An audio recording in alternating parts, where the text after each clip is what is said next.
Have you ever wanted to just stroll into an enemy bubble and no-scope somebody in their dumb face? Easily one-shot a warlock who dropped a well of radiance on your capture point? Or pop an aping titan square between the eyes without having to worry about hipfire accuracy absolutely screwing you over? Hey, I've got some good news for you. Revision 0 is better in the current sandbox than it ever was before.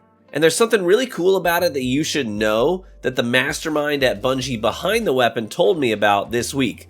But before we get to that, I'd like to challenge you this week. If you get some nasty no-scopes with the Revision 0 in PvP, outside of private matches that is, then upload it to YouTube and link the video in the replies. The top no-scopes will get featured in a video that I post next week once people have had time to make their submissions. So if you want your play of the game up on the big screen, then go hunting for a sick no-scope and drop that link below. Quick disclaimer, I know I sound like friggin' crap. I've been battling the flu this week. I feel better today than I have felt in the last 3 days. So I think I'm turning the corner, but I know I sound bad. And I'm just realizing today that if you say mom when you have a cold of some kind, when you've got lots of congestion, it sounds like you're saying Bob, right? Like, Bob, I don't feel good. Bob. I don't know. Maybe you needed to know that. I found that out. I thought maybe you would want to know that. And now you do know that. So I guess that's cool. Alrighty, I want to take some time to talk about Revision 0 today in PvP.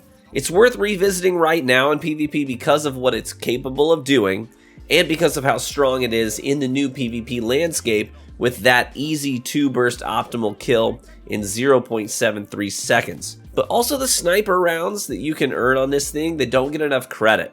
There's two things that they really have going for them, and that's where I want to start today. The Insider Bungie tip will come second, but the first thing this sniper bullet has going for it is the sheer damage of it. So this sniper round will do 543 damage to the head on an enemy guardian.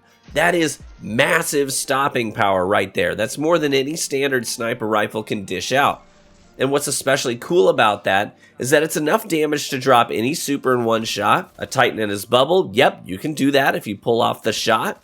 Warlock in their Well of Radiance, yep, you can do that. You can easily do that because they tend to just stand there, you know, making an easy target of themselves in a well. People feel invincible in a well, so they stop strafing for some reason. It makes revision kills on well users like really easy to do. So the power behind this bullet can be a real boon to you if you know when to use it. I can see this actually being a really good counter to teams in trials that play wells as well, or teams who play barricades with overshields.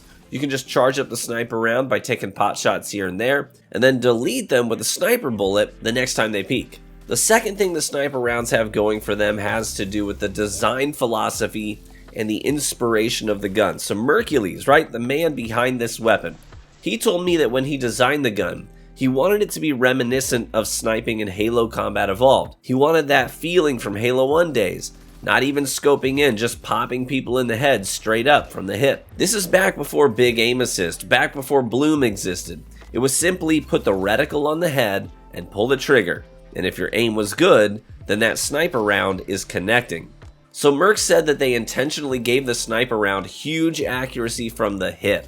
They wanted to recreate that Halo 1 sniper feel, and boy did they ever. Even if you just hit the body shot, you're still going to do like 3/4 of the enemy's total health in a single hit, so you can just swap right after you shoot to a sidearm or an SMG and clean them up quickly.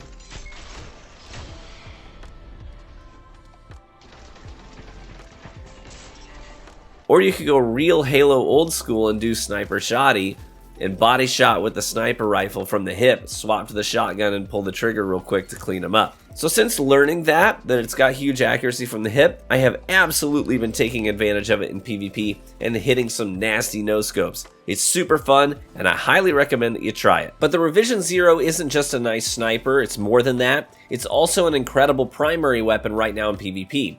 I run the lightweight 4-round burst for 2 reasons. First, because it's a potential 2-burst kill, right? And you'll see a lot of those in the gameplay today.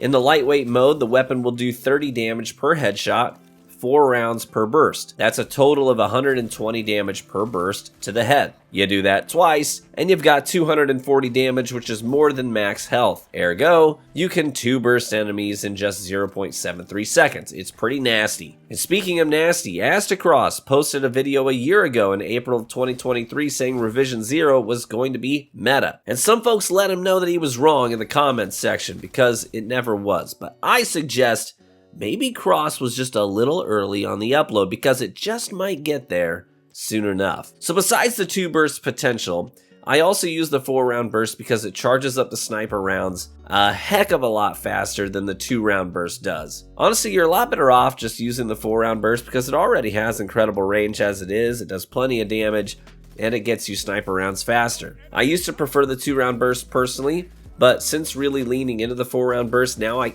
really can't see any real reason to use the 2-round anymore. Revision 0 also has intrinsic AP rounds, which means that it'll do more damage to Titan barricades as well. Another thing Revision has going for it is that you can essentially run sniper and shotty simultaneously. You can have a shotgun equipped for when people push you up close, but also charge up sniper shots with the Revision and basically have all ranges covered. It's kind of fun being a bit of a jack of all trades. I'll be sure to show you how I built my Revision 0 out on screen, but possibly the most important thing to remember about this weapon is that it is an absolute stat monster. With just 1 stack of perpetual motion, I've got max stability on mine, which makes those 2 bursts so much easier to pull off. And it's got 83 range, which is honestly, it's just nutty. Like, my legal action has both accurized rounds and a ranged masterwork, and it isn't that high. My Insidious is only 71, given I kitted it out for stability, but this thing is literally the best of both worlds. Do you want insane range, but also max stability? Yeah, that's fine. You can have both. And that's what makes this thing so freaking lethal in PvP right now. 2-burst potential, massive stability, massive range, the option of turning into a Halo 1 sniper rifle. I mean, what's not to like here? And so I do highly recommend that you give the Revision 0 another go in PvP. I think you'll be seriously impressed by it in the current meta especially. Weapons that have high potential with precision damage are rising to the top right now, and this is no exception. Don't forget to record your best no-scope kills for me and leave them in the comments section so I can feature some of your clips in a video next week. I'm looking forward to taking Revision into trials this weekend and seeing how it performs in that environment, but I suspect it will do pretty well, honestly. Thanks as always for watching the video today, and thanks for your patience, as I know I sound gross right now, but like I said, I've been battling the flu all week, and it has not been fun. But I do feel better today than I felt in the last 3 days, so hopefully I'm turning a corner here. If you enjoyed the video, then would you please consider leaving a like, as this is the best free way to support my content here on YouTube. Helps the video get out there for a wider audience, and consider subscribing for additional Destiny 2 content. I'm going to be streaming a lot in the coming week, as my wife and kids are going to be out of town, so I'm going to have a lot of time to kill. I'd love to see you stop by the stream at twitch.tv/thetruevanguard. Be warm and well fed, my friends, and I do hope to catch you in the Crucible.